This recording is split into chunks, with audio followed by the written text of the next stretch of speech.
All right, so there's been a lot of talk about Nike's future as of lately. I would say all of this conversation kind of stems from Nike's earnings call, which did cause their stock to fall dramatically, actually the lowest that we've seen shares hit since 2001. So Nike has addressed that they do have an issue, and on top of that, they have revealed their strategy in order to regain some of that lost market share. So we're gonna discuss Nike's plan as they roll out their new line, and you guys are gonna be absolutely shocked because it's actually something I predicted last week. So stay tuned. I think this is a move that's gonna win for everybody. I think it's gonna benefit Nike as well as it's gonna benefit us here as consumers. So stay tuned for that. But to kick things off, we got to first look at the upcoming Travis Scott Nike Sharkadon. So this is the sail colorway. Now, as far as these images, these are actually official images pulled from the back end of Nike. And as far as this Sharkadon title, this is actually a working title, as it looks like these will officially be called the Zoom Field Jacks, according to Sneaker Leaker Brandon from over on Instagram. But as far as the Sharkadon moniker, they get that nickname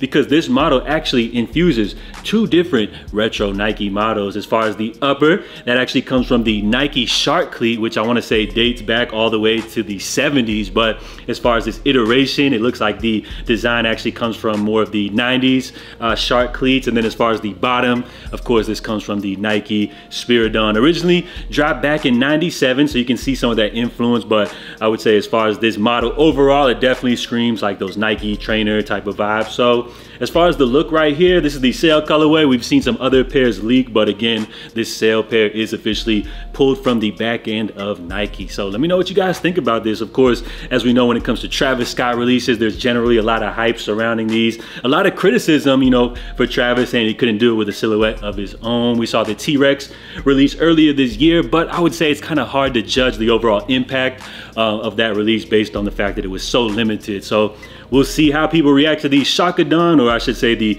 Zoom Field Jacks, once they officially release. And as far as this pair right here, I would say, I mean, it's cool. It's a little bit better than just seeing another Travis Scott one low, but we'll see how the people react once these joints officially release. All right, and we're pivoting over to New Balance as we have an interesting update regarding the 740, a model which I touched on, I guess you could say sometime like last month, but it looks like we have an update in regards to the releases. So apparently New Balance will be bringing the 740 back, a retro runner from the early 2010s. It's definitely on trend with the current sneaker scene. We're gonna see some limited releases start off, as limited availability will begin coming up this fall, and then we should expect to see wider, more GR releases hit us as we approach 2025. So according to Soul Retriever, we have a leaked pair here, which is the Marsh Green colorway, definitely, you know, on brand with what's going on right now. But as far as this multicolored Concord joint right here, these are a little bit louder, a little bit, you know, funky for my taste, but we should expect to see these drop sometime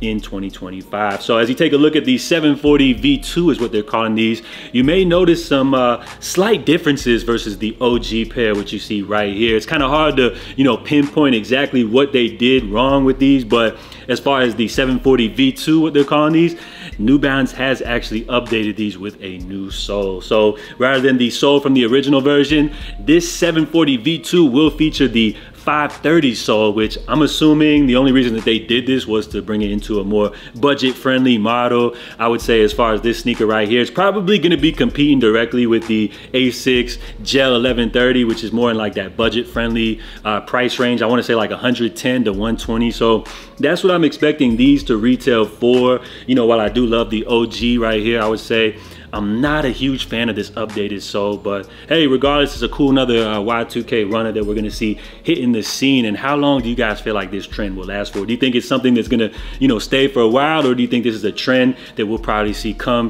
and leave, you know, within the next couple of years or so? And lastly, we're gonna be discussing Nike, as it looks like they've just unveiled their new plan in order to regain some of that lost market share. So of course, Nike shares slumped Friday, ending the day almost down 20%, which happens to be the biggest one-day drop-off in the stock's history. So that's absolutely crazy. Now, the company on Thursday reported a surprise sales decline in its latest quarter, which I feel like that's a trickle-down effect, which caused everybody to kind of overreact and sell their shares. Right now, we live in a digital era where information is shared so fast that people tend to overreact, or are they not overreacting? As Nike has seen sales growth slow as it battles competition from Adidas, as well as the likes of On Cloud, as well as Hoka. So a lot lot of competition in the market, stealing some of that share from Nike. So what will they do to regain some of this lost market share? Well, a lot of people have been highly critical of Nike's lack of innovation, saying that they're not bringing enough new stuff to the table.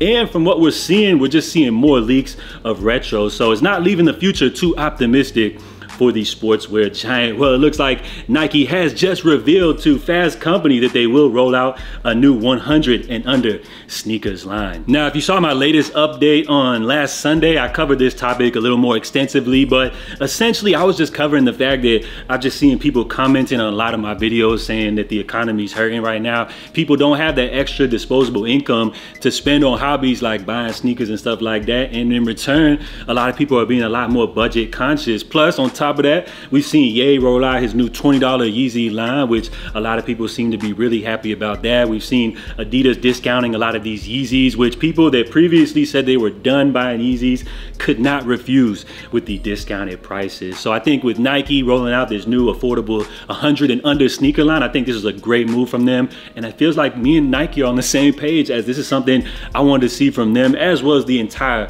sneaker industry moving forward. Throughout the years, we've seen inflation increase the prices, or could it be that they're just greedy and they've been upping the prices? We've seen stock numbers decreasing. So I think it's time for Nike to ditch that old model and hit us with something new, because the people, they definitely, you know, want to try out new models. They want to buy new innovative sneakers, but they're not looking to invest with expensive, ridiculous $150, $200 prices. And I think with this 100 and under line, I think this is going to be a great move that not only will benefit Nike, but is going to benefit us here as consumers. Now, according to analysts, they say Nike's rollout of a new line could be a risky move for the company because its sales decline is worsening. It says, quote, "It might work to a degree, but it does not remedy the wider problem of a lack of innovation at Nike." So some analysts feel like this may not work. For me personally, I feel like this is a great move and something that's been long overdue. I think one of the reasons that Adidas is killing Nike in the lifestyle category is because the Samba is coming in at an affordable $100 to $120 price tag, where